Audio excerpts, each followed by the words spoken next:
headed off to Liechtenstein. As we were coming up the mountains, I looked down and I could see. I was really starting to lose my appetite for Liechtenstein at this point. I suggested we turn round, went back to Lake Como. We were going up those mountains.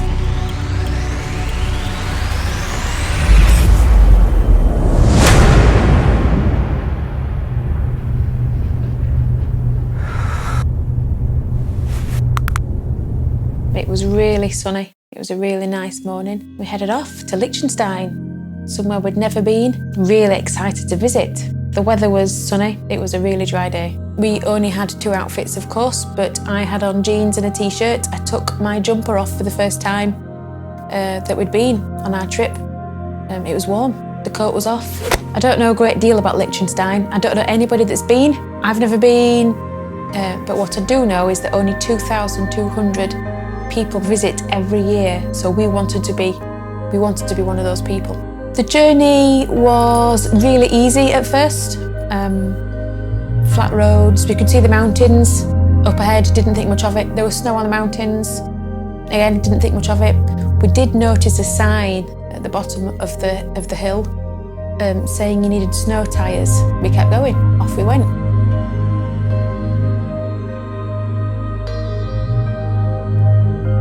We were going up the hills, so far so good, it was okay. And then we saw a couple of cars coming down the hills with snow on, quite a lot of snow on. Then as we headed further up the mountains, there started to be switchbacks. This was our first real switchback experience. We had a few on the way to Lake Como, but nothing like this. This was the next level, really. Andrew was joking that he was in first gear pretty much all the way up the hills.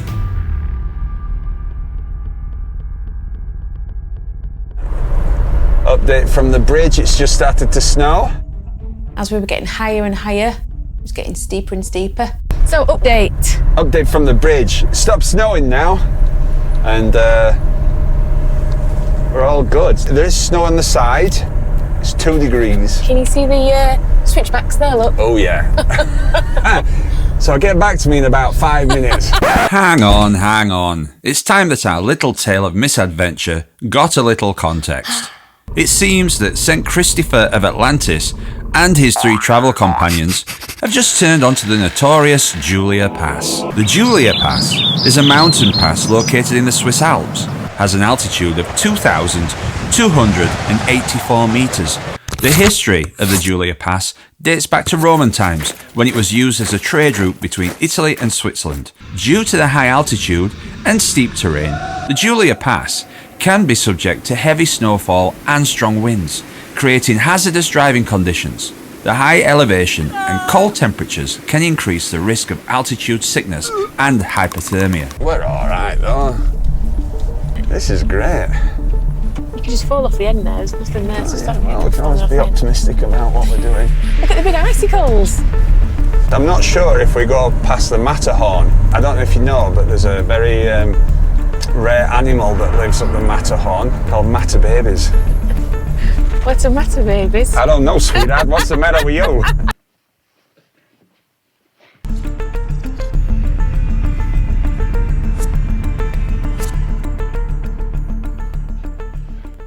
Yeah, so it were a beautiful morning. We'd enjoyed our time in Lake Como and on to Liechtenstein. I got the Sta Nav, I typed in Balzare or some place in Liechtenstein just over the border, and it gave me a route.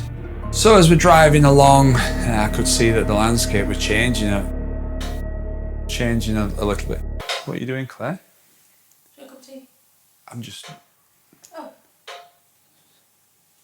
We'll get one in a bit. Thank you, though. St. Christopher is only a 1.6 engine car, so I were hoping that he could do it. I put it into first gear, and I just told Claire that I were in first gear just for a bit of a laugh, but I needed to be in first gear. Are we in first gear again? Yeah. I felt like all the other cars were coming over onto our side of the road, and I thought, oh, this is getting a little bit dodgy. Are you thirsty? I asked Andy what the temperature was. I bet you're red hot because you don't like heights, do you? No. I noticed that the heater in the van had broken. I didn't want to say anything to Claire because she's always complaining that she's cold, but if I put it on full and I say it's on, then she'll just like take it that it is actually on. It's getting hot in here, isn't it? Yeah. I checked the temperature, it said -5 degrees. Too much to think about. And I could feel it. On a scale of 1 to 10, 10 being comfortable, I'm about a 1. It were getting really cold up there. Oh. People don't really understand turning circles here. No.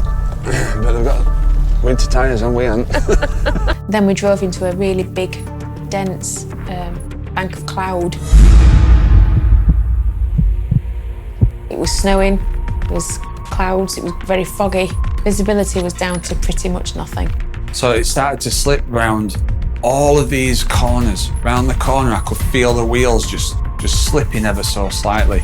And I glanced down and it was -9 degrees.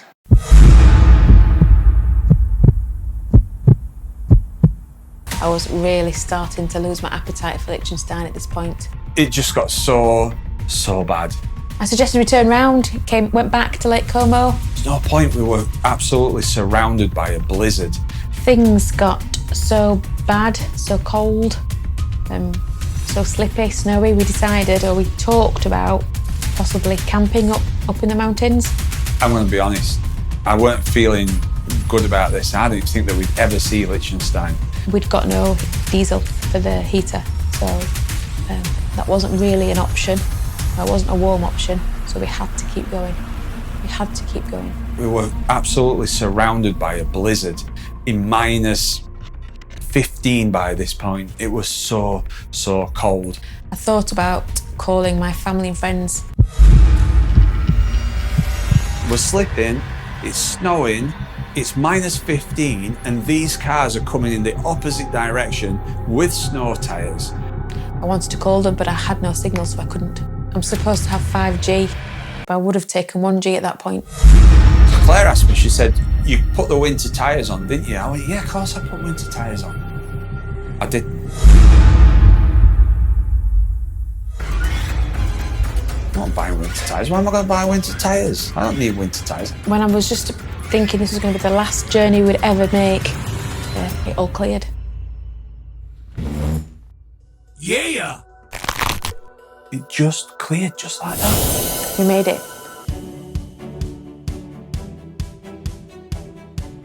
Honestly, I was so happy. We had to pull over to gather our thoughts, just to comprehend what we'd just done.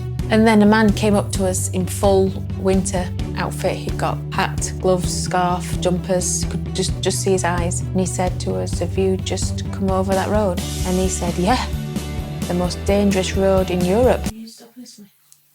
Yeah, but I'm just... There you go. Thank you. Right, thanks. We couldn't wait to get to Liechtenstein now. We finally made it to Liechtenstein. We saw some guys huddled around a barbecue making sausages. We were absolutely dying for a coffee after the journey, really wanted a coffee, but there wasn't anywhere. We looked, we searched, nothing. Just 4 guys eating sausages. And we ended up walking up to this Castle, bit of a trek, but the door was locked. It looked like Liechtenstein was shut.